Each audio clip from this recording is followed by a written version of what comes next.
क्या है? शरबत।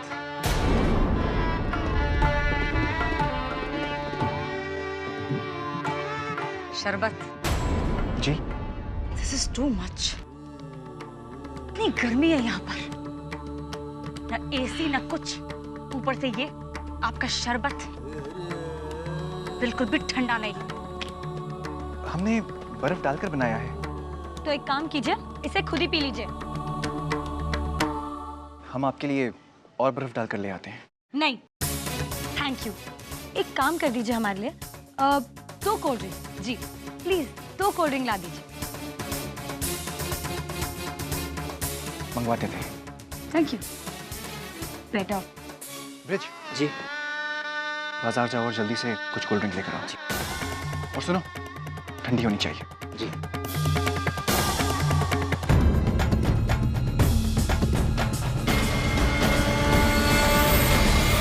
क्या बात है, संधि जी नजर नहीं आ रहे? क्या वो हमारा स्वागत नहीं करेंगे? मुझे अपने रिश्तेदारों से मिलवाना था उन्हें। उनकी तबीयत ठीक नहीं है। जी हाँ समझ सकता हूँ मैं। बेटी की वजह से बहुत बड़ा सदमा पहुंचा है। ये क्या कह रहे हैं? तबीयत तो खराब होगी ही।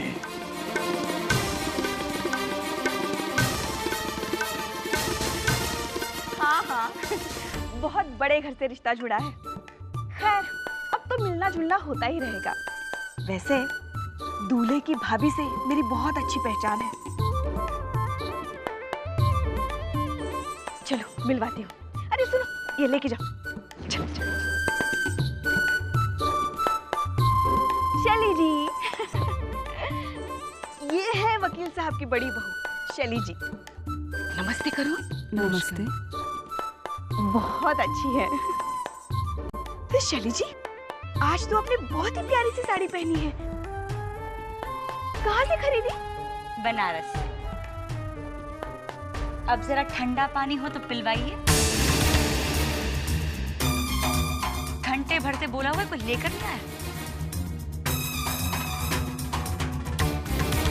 ऊपर से इतनी गर्मी पड़ रही है यहाँ पर।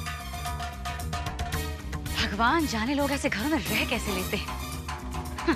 कैसे फटीचरों के साथ रिश्ता जुड़ा है।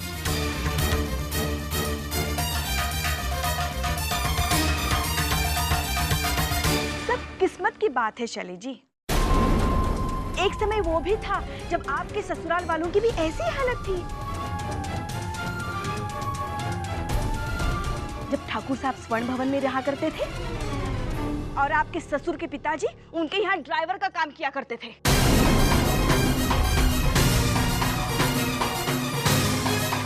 क्या बकवास कर रही हो? बकवास नहीं कर रही हूँ, सच्चाई बता रही हूँ। ना क्यों? मैं क्यों शट अप? तुम शट अप।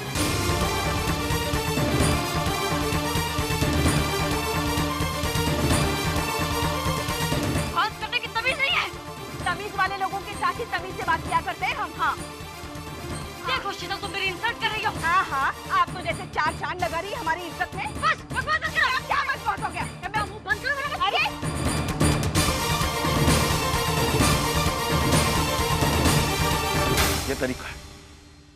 ये तरीका है मेहमानों से पेश आने का। न ढंग का कोई स्वागत, न ढंग का कोई इंतजाम। फिर भी हमने शिकायत नहीं की। एडजस्ट करते रहे।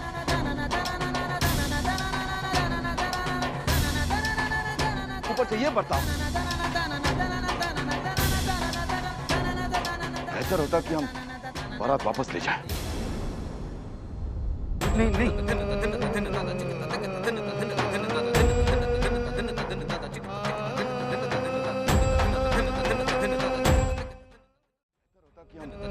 बारात वापस ले जाएं। नहीं ऐसा मत कीजिए। मैं आपसे माफी मांगता हूँ। मैं आपके सब मेहमानों से माफी मांगता हूँ। आप सबसे मैं माफी मांगता हूँ।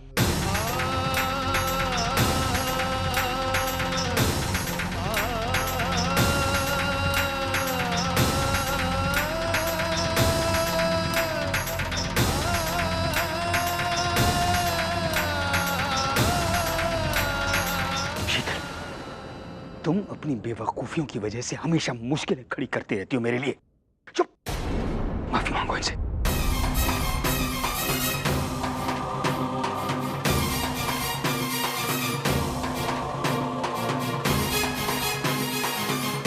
माफी मांगो इनसे। मुझे माफ करो। नहीं मामी जी,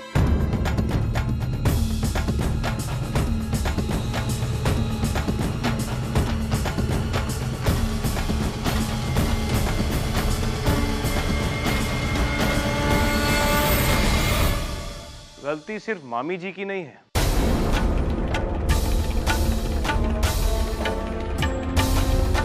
इन्हें उकसाया गया है।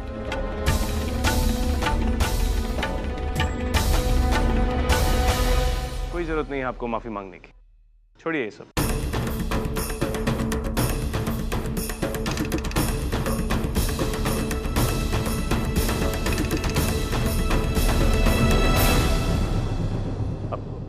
गुस्सा थूक दीजिए जगमोहन जी।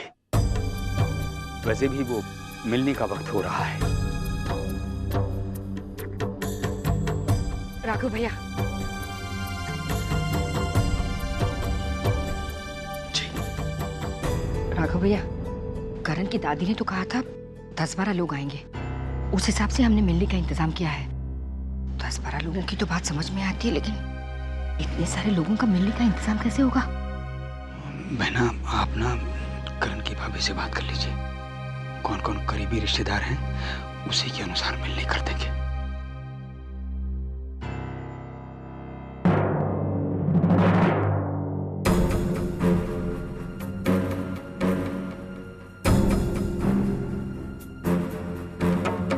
शैली बेटा,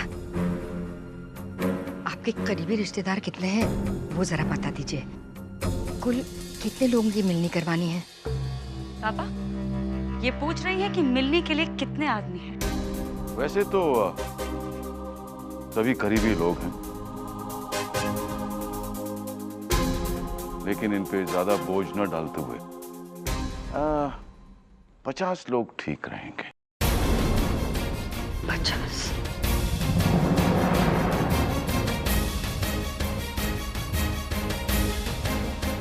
सभी रिश्तेदार हैं, मामा, भांजे, भाई, बहन, सभी लोग। I think 50s। ओके।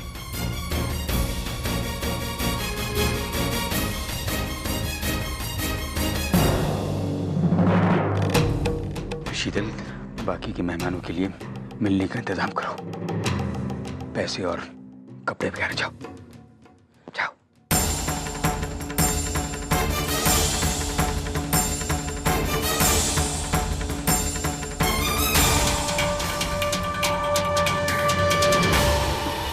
कैसे लोग हैं ये?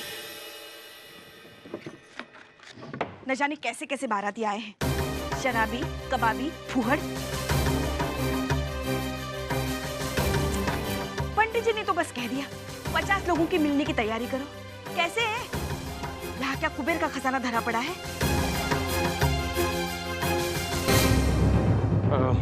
मामी जी, आप ये रख लीजिए।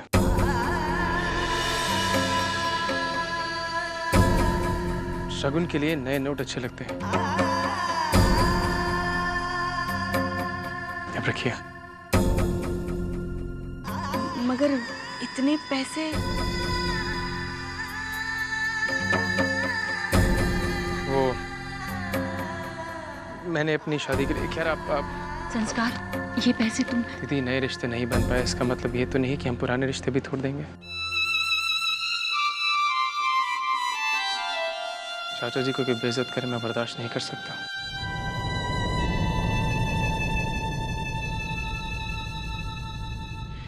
मामी जी, आप प्लीज चलिए।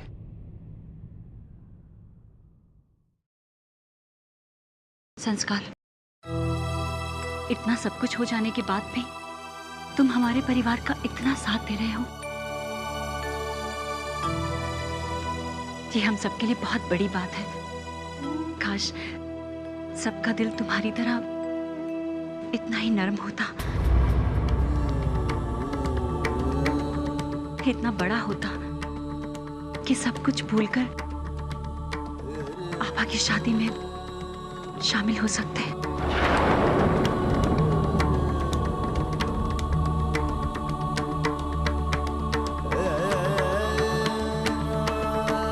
माता पिता के रहते अगर बेटी का कन्यादान ना हो तो अपशकुन माना जाता है। बेटी के कन्यादान की विधि किए बिना एक बाप को मोक्ष भी नहीं प्राप्त होता। काश सबका दिल तुम्हारी तरह इतना ही नरम होता। संस्कार, एक मिनट। जी।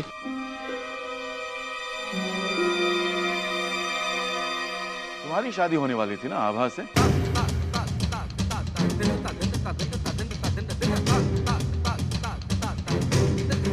तुम्हारी शादी टूट गई, बहुत दुख हुआ, लेकिन एक तरह से अच्छा ही हुआ। शादीशुदा लड़की के साथ रिश्ता जोड़ा होता तो बाद में बहुत पछतावा होता। जगमोहन!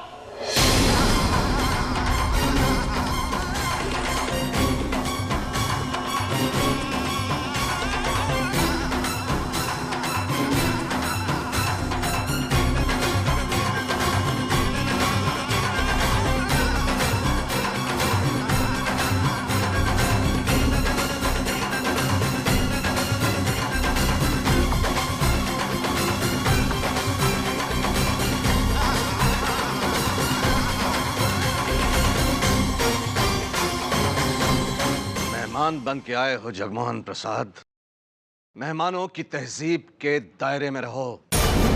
हमें मेहमान नवाजी की तमीज भूलने पर मजबूर ना करो। याद दिलाने के लिए बहुत बहुत शुक्रिया ठाकुर साहब। तहजीब से याद आया, तहजीब ये कहती है कि मेहमानों का स्वागत मेजबान करते हैं। आपकी बेटी की शादी है तो उम्मीद तो यही थी कि आप ही हमारा स्वागत करेंगे, लेकिन नो प्रॉब्लम। आपके सुपुत्र ने, स्वर्ण प्रकाश ने ये कमी भी पूरी कर दी। खैर, अब मिलने की रस्म शुरू होने वाली है, तो मैंने सोचा कि मैं अपने परिवार वालों से आपका परिचय करवा दूं, आपका और आपके पूरे परिवार का। क्यों, ठीक रहेगा?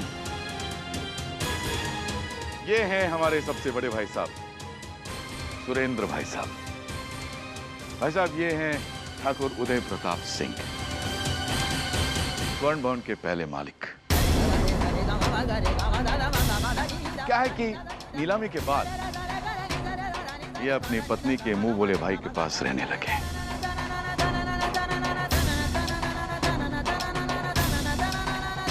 वक्त का क्या भरोसा ठाकुर साहब, कहां से कहां ले जाता है। बिल्कुल सही कहा जगमोहन प्रसाद, वक्त का क्या भरोसा, कब किसे कहां ले जाए।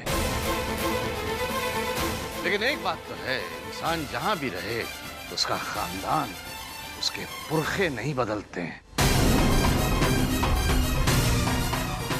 भाई साहब, आप तो जानते ही होंगे कि इसके मरहूम पिता स्वर्ण भवन में क्या करते थे, नहीं? ड्राइवरी।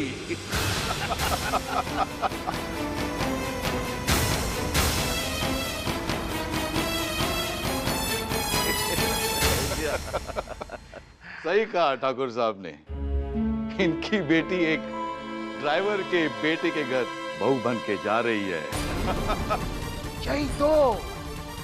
यही तो अफसोस है जगमोहन प्रसाद की भगवान बेटी की किस्मत बाप के हाथ में नहीं देता।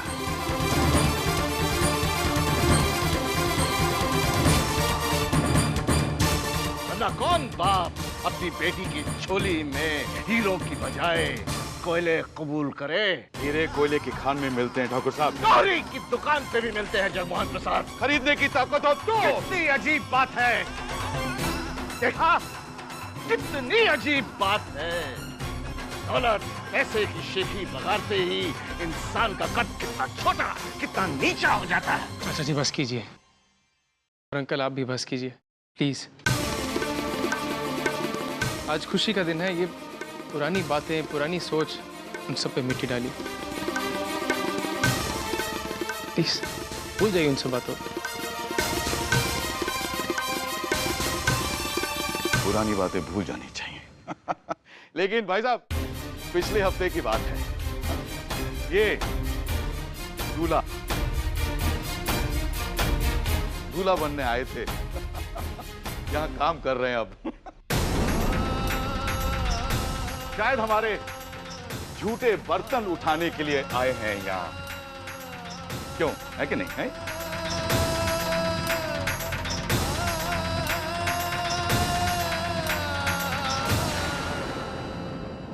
Excuse me uncle.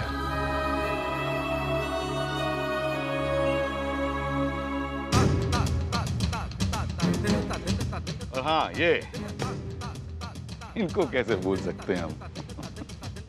ठाकुर साहब के सुपुत्र स्वर्ण प्रकाश। इन्हें रोज पुलिस स्टेशन जाकर हाजिरी देनी पड़ती है।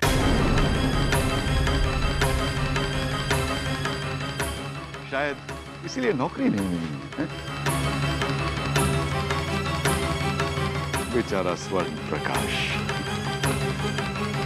और हाँ, ये एक्सक्यूज मी, ये है स्वर्ण लता, ठाकुर साहब की बड़ी बेटी। अब इसकी शादी टूट गई तो ये इनके साथ रह रही है।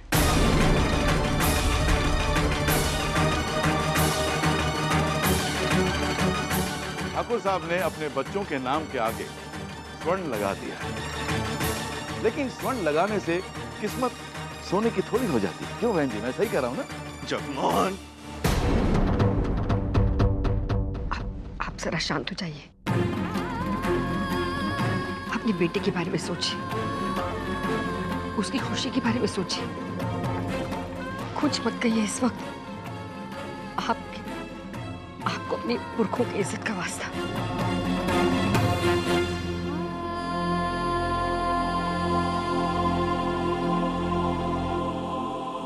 अरे हाँ, इनका परिचय तो मैंने किया ही नहीं अभी तक। ये हैं राघव पंडित जी, लड़की के मामा हैं। पहले ये ठाकुर साहब के यहाँ नौकर थे।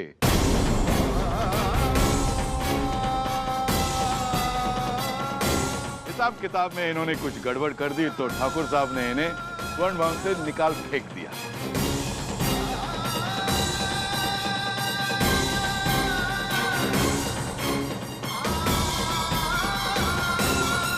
अब ये लोग इनके घर पे रहते हैं, क्योंकि ये इनकी पत्नी के मुंह भूले भाई हैं। और अब ये भाई होने का फर्ज निभा रहे हैं।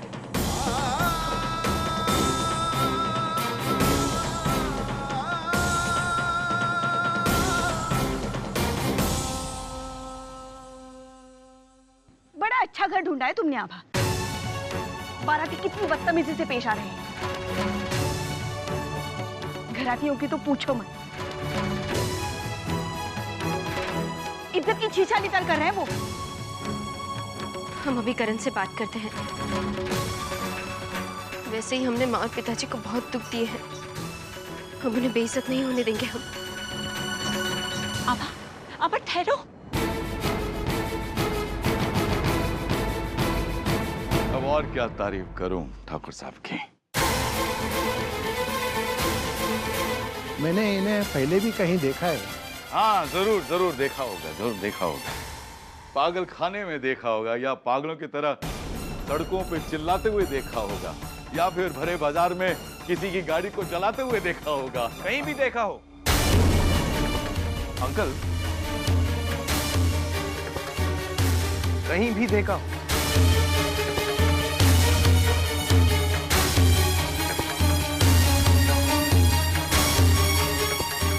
ठाकुर साहब मेरे ससुर हैं।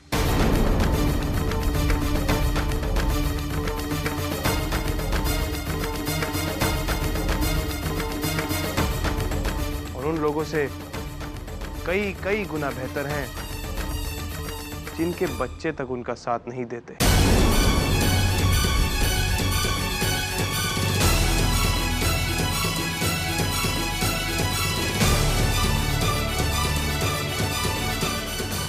आज ठाकुर साहब का परिवार एक दूसरे के साथ है।